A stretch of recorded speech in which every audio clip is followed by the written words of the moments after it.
Taking action, Energy Minister Dr. Andrew Wheatley summons Petrojam board members to answer questions about grave and troubling matters at the entity. Good evening and welcome to Primetime News on air and online at onespotmedia.com. I'm Archibald Gordon. And I'm Doreen Samuels. Also this evening, your hands aren't clean. Opposition Senator slams PAAC chairman alleging nepotism while he was in office. Obey the curfew. The police in St. James tell businesses to stop disregarding its closure notice. Tragic student crushed in bus accident in Portmore. And in business news, give us more. JAS president wants increased funding for agriculture. There's also sports commentary and weather in this newscast, but before the break, the feedback question. This evening we're asking, should the police relax the restrictions on business opening hours in the St. James state of emergency? Share comments online, facebook.com/television Jamaica, and tweet us at Television Jam. Please stay with us. Primetime News returns right after this break. Primetime News headlines on Friday, brought to you by... Welcome back to Primetime News. Special welcome to folks at onespotmedia.com. Up first this evening, the Energy Minister Dr. Andrew Wheatley says he's taking action to deal with some of the allegations that have emerged in recent times about the spending practices at Petrojam. The minister, calling the allegations grave and troubling, summoned 3 directors of the entity's board to a meeting today seeking answers. Dashan Hendricks tells us more. For weeks, questions have been raised in Parliament about how the state-run refinery Petrojam has been spending its money. The concerns include where it targets donations, its hiring practices, and the contracts it has signed. Energy Minister Dr. Wheatley is to provide answers. He told me he would do so in the House in the near future. But ahead of that, he says he is taking action. So far, 3 board members, Chairman Dr. Percival Baudu Singh and the directors Richard Curry and Harold Malcolm, were summoned to a meeting on Friday. Dr. Wheatley said his decision to... PAAC chairman must answer the questions before he's able to preside over any future sittings of the parliamentary committee. Bashan Brown, TVJ News. So, Wickham McNeil is on the phone to answer those allegations. First, Dr. McNeil, please answer this question. Is it true that during your tenure as tourism minister, your sister earned millions as part of the administrative staff of the tourism ministry, and that will be between 2002 to 2007? No, absolutely not. And I think these allegations are spurious, and the only thing that I'm sorry about is that Senator Samuda made them under the cover of Senate. Look, I think, and I can only think because I have no idea what he's alluding to, that he's trying to speak about my sister, who has worked with me for the last 15 years in the constituency, being my campaign manager. She's my CDF officer. And when I have been in government, she has been my political appointment as assistant, as everyone has. And as a matter of fact, those appointments as senators, as assistants, are at the discretion of the ministers. And the day, if I resign on a Thursday, by 5 o'clock her work is finished. And Senator Samuda knows these things. So let's just clarify there. First, she was your assistant during 2002 to 2007, but you're saying she did not rack up the amount of that large bill that you're talking about. Yes, I just want to go one step further. I'm saying in that time, to my certain knowledge, I don't think she has ever taken a trip in the ministry. So this thing of racking up millions is just throwing mud. And I realize that what happens is anytime you start to uncover things, like when Dr. Campbell started to talk about Cornwall Regional, they start to find some personal attack to try and deter you. Nothing like that and nothing untoward has taken place. All right, now he also said, is it true that a relative of yours is a director of a travel agency that secured all the travel bookings of the tourism ministry while you were minister? And again, I have no family member that is a director of any travel agency. No family member that's a director. And I go a step further. All procurement is done by the permanent secretary, all travel procurement. And I go a step further. Today, in the Gleaner, the Ministry of Tourism put out something indicating that all travel by ministers and anybody is done by the permanent secretary and the staff of the ministry. So to come and say this now, as I said, is throwing mud. And I'll go a step further and say this. This, I think, is coming because of all the things that are being uncovered in the Ministry of Tourism, in the Ministry of STEM, Science, Technology, etc. And I, as a chairman of PAC and as a member of Parliament, will continue to do my job without fear or favor. Thank you so much, Dr. Wickham McNeil, Chairman there of the Parliament's Public Administration and Appropriations Committee. Doreen? And our top story today, Energy Minister Dr. Andrew Wheatley summoned 3 Petrojam board members to a meeting as questions continue about the entity's spending policy. And still ahead is... The Senate on Friday made changes to the Public Procurement Act, apart from improving access to seeks to prevent corruption. On Friday, government senators outlined some of the measures to be implemented. 25G prohibits the splintering of a single procurement into separate procurements to avoid the threshold requirements or approval limits under the Act. Heads of procurement entities are required to ensure that this does not occur, Mr. President, and this is a serious issue. The splintering of single procurement into separate procurement is now expressly prohibited here. Transparency, in my humble opinion, ensures better quality of public services, encourages competition, fair competition, builds public trust, and ultimately secures development outcomes. The Public Procurement Commission is instrumental in change towards a more transparent system of government. My understanding is that the Commission will be in place by year end, and the Honourable Minister of Finance must be commended for setting the target in light of a delay with the implementation of the legislation for some time now. That commission will have oversight function to hold stakeholders accountable. The act was passed with 3 changes. The son of dancehall entertainer Mavado has been charged. The charges are murder, conspiracy to murder, arson, shooting with intent, and illegal possession of firearm and ammunition. Detectives from the CIB Major Investigation Division, MID, said the charges are in relation to the murder of Lorenzo Thomas. Police reports are that the deceased was shot and killed at his home in Cassava Peace and his home set ablaze on June 5. The 16-year-old will make his first appearance in court next Monday. The police are withholding his identification because he is a juvenile. An adult suspect was also held in connection with the investigation, remains in custody. The mother of one of the students injured during a science experiment at Mona High School is this evening demanding answers from the Ministry of Education. The students who were injured during the incident also spoke with our news team. TVJ's Anthony Lugg reports. In time, these scars may fade, but the circumstances under which these students were injured on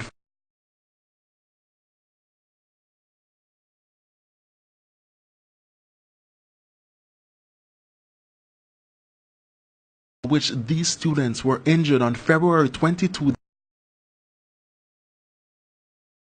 anytime soon.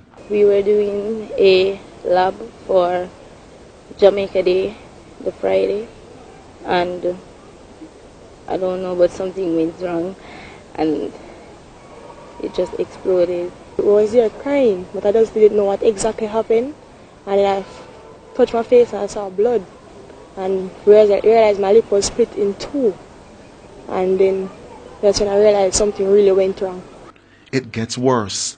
Leah Gordon and Davish Kaur were also in the science lab. I was questioning everything. I was saying, why God let this happen to me? Like, I don't deserve this. I was very angry. The students were quickly rushed to the nearby University Hospital of the West Indies. They said Britannia was in an accident. I was like, what kind of accident? Did you want to tell me? Because I didn't. I started never want me to have a panic attack. So I was like, get to the point, get to the point. I was getting like real upset. Get to the point, please, get to the point. And he said, she's at the University Hospital. She then rushed to the hospital, but not before encountering challenges. Our friend bring a bag with blood and stuff on it, and I was like, whose blood is that? And she told me Britannia, and I just like fainted. By the time she regained consciousness, Yolanda's mind was on one person, her daughter. Where's my daughter? Where's my daughter? I need to see my daughter. And I was like, you so see your daughter, are you okay? And I'm saying, I'm not going to be okay until I see my child. And them take me into the room. When I actually went into the hospital room, I saw all the kids them and the teacher was like, what the hell? What happened? Other kids was there bleeding in bed. The teacher, I was like having a panic. I fainted again. The students were treated and released from hospital a week later. That has also been another journey. It might change. I feel like I changed person from this. Get to understand who is who my friends are, and a lot of things, and the people who are called friends. Our news team understands the school covered the medical expenses, but there are concerns. Ministry of Education, we haven't heard nothing from them. And I'm not talking about now injury. What about later? I need to hear from the ministry because I don't have the money to pay that amount of cash. If anything should happen to my child, I can't bother to run coming to school every time she have to go to the hospital. And then wait and a check, or wait and this, or wait and that. I can't do that because accident do happen, but it wasn't my child accident or my accident. It was a school accident. Anthony Lugg, TVJ News. In the meantime, our news team contacted the ministry for a comment on the matter. However, up to news time, a response was not forthcoming. The police in St. James are warning businesses against disregarding curfews which were imposed during the state of emergency. At yesterday's sitting of the St. James Municipal Corporation, it was revealed that not everyone is complying with the order. TVJ's Janella Pursues reports. The police in St. James have had to get tough on businesses breaking the law. Despite curfews now in place as a result of the state of emergency, some operators have disregarded the regulations. But the cops maintain that where this happens, strong action is taken. We have actually arrested several persons, some of which would have been reported in the media, persons who flaunt or has disobeyed these rules of law, that they should close within a specific time. Gas stations are to close at 11 p.m., clubs and fast food restaurants at 2 a.m. and bars at 10 p.m. We realize that when there are people on the road, people at gatherings at certain times, there's a potential for situations to flare up, especially where alcohol is involved. We are saying to the citizens of St. James, we want you to enjoy yourselves and your time during this state of public emergency. However, be mindful of the closing times, the laws, and let us ensure that you give the police the opportunity to carry out our job without resistance or unwarranted situation. According to the police, this time last year, criminals were running amok in St. James. Referring to statistics, Deputy Superintendent of Police Kevin Francis noted that 147 persons had been killed. However, since the state of emergency to date, the number of murders stand at 47. 85 persons less are dead today, and there is a reduction of 64.4%. State of emergency aside, he added that the police are also involved in crime prevention initiatives in volatile areas. Janella Precious, TVJ News. The St. Catherine police are questioning the driver of a Jamaica Urban Transit Company bus, which was involved in a deadly incident in Portmore today. Reports indicate the bus, which plies a Gregory Park route, was traveling along Meadowvale when a student was killed after he fell through the door. TVJ's Kalisha Williams reports. This is the bus on which the incident happened. It's now parked at the Caymanas police station, meters away from the scene of the tragedy. Around 7:50 Friday morning, it was traveling along the Gregory Park main road. It stopped to pick up passengers, but immediately after they boarded the vehicle, driver drove off the bus. Within a few seconds, he was stopped by passengers who informed him that a student fell from the bus. From information received, the bus had run over the student, and a motorist who was passing by saw what happened and took the student to the Spanish Town Hospital. Head of the St. Catharines South Police, Senior Superintendent Clive Blair, said the child was pronounced dead at hospital. A JUTC card was found in his possession, but by way of investigation we cannot disclose the name until the family members are properly informed. The driver of the bus has been taken in for questioning. Kelisha Williams, TVJ News. The Agriculture Minister Audley Shaw has announced plans to address the issue of building the linkages between local farmers and the tourism industry. Speaking with reporters at a press conference in St. James, Mr. Shaw outlined that there are serious issues with the current model. TVJ's Anthony Lugg reports. For the past 2 months, farmers in St. Anne, Clarendon and St. Elizabeth with produce like cabbage, pumpkin and carrots have been complaining about a glut in the market. The farmers have since been calling for the Agriculture Ministry to address the issue. So in an interview, we questioned Agriculture Minister Audley Shaw about the reason for the glut. There is not adequate information flow, that's one, in the various subsets of the market. Number two, we don't have adequate material and reliable linkages between what we are producing locally and what is consumed, for instance, in the tourism industry.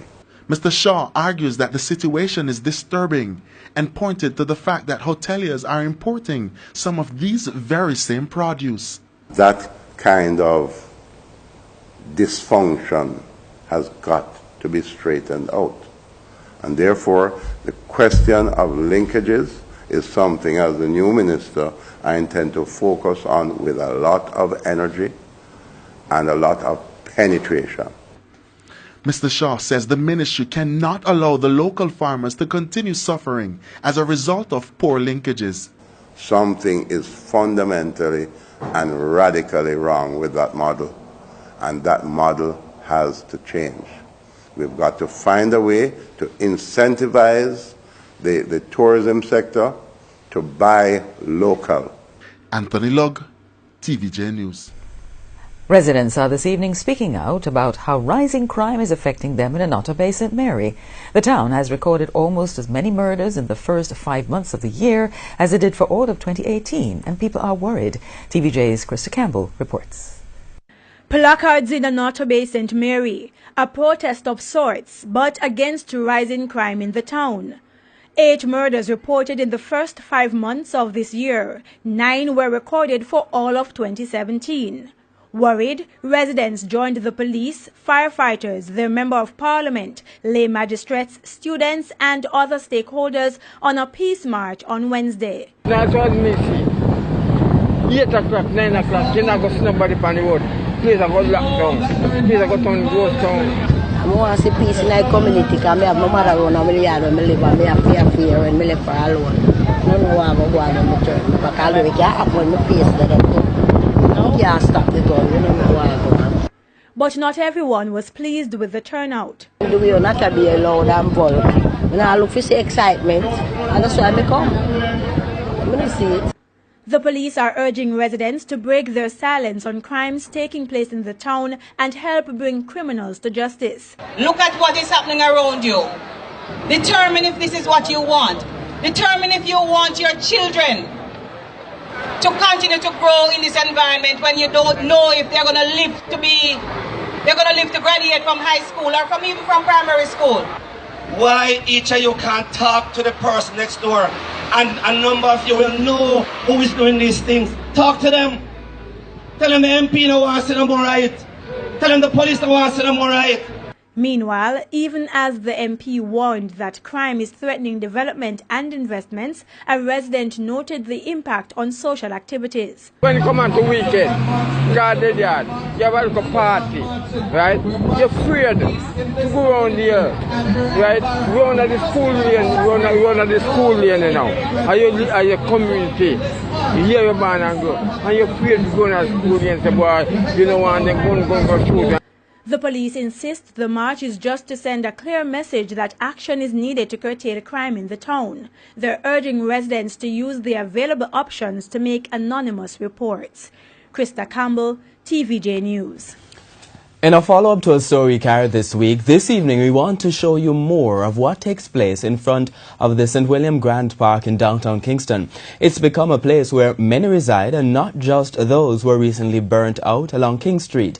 People were living there from months and years before. On Monday, we aired a story showing homeless people living in the vicinity of the St. William Grant Park in Kingston.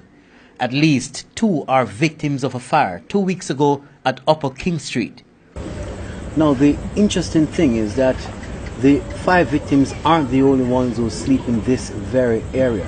Under this very tarpaulin lies a mother, her 13-year-old son, and 3-year-old daughter. They sleep right here every night. And she gets up very early in the morning to start selling her Gleaner and Star. One could never tell. This is home for all 3. Althea Emmanuel says she ended up on the street because she could no longer afford to pay rent. Her living arrangement is nothing near comfortable. It's a hard road to travel, and it's not comfortable for me. And actually, because I have no other way, I join the rest of people in. I don't like it, but I join it with them. Because when I ask for help, people think that I am just pretending. Her bed is a cardboard under tarpaulin. Only days ago, she rushed her children to hospital for medical attention. One is 3 years old, the other 13. Miss Emmanuel sells newspaper for a living, but the profit is small. From it, she saves to complete the board structure she has been building for years. Her children are schooled as well from the little she earns. They don't attend regularly, especially when funds are tight or absent. I don't leave them up.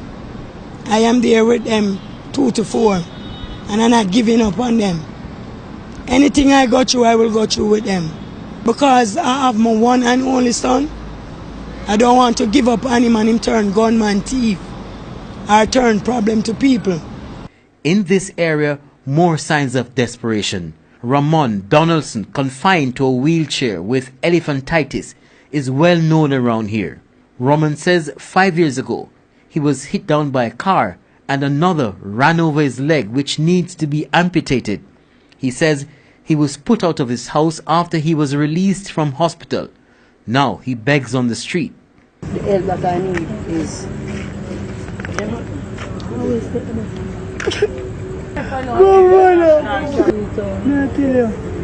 A big family, and they don't care for me. They don't care for me, or my sister, my brother.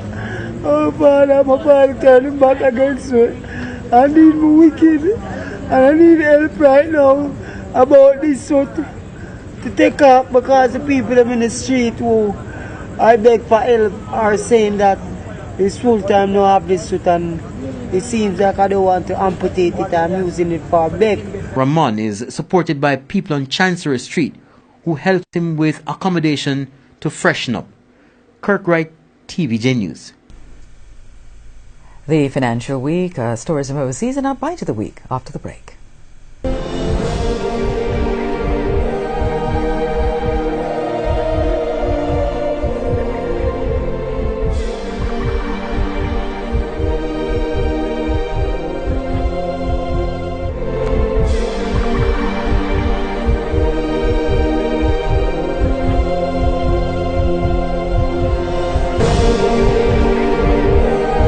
If you have information about any of these missing persons, please call 119 or the nearest police station.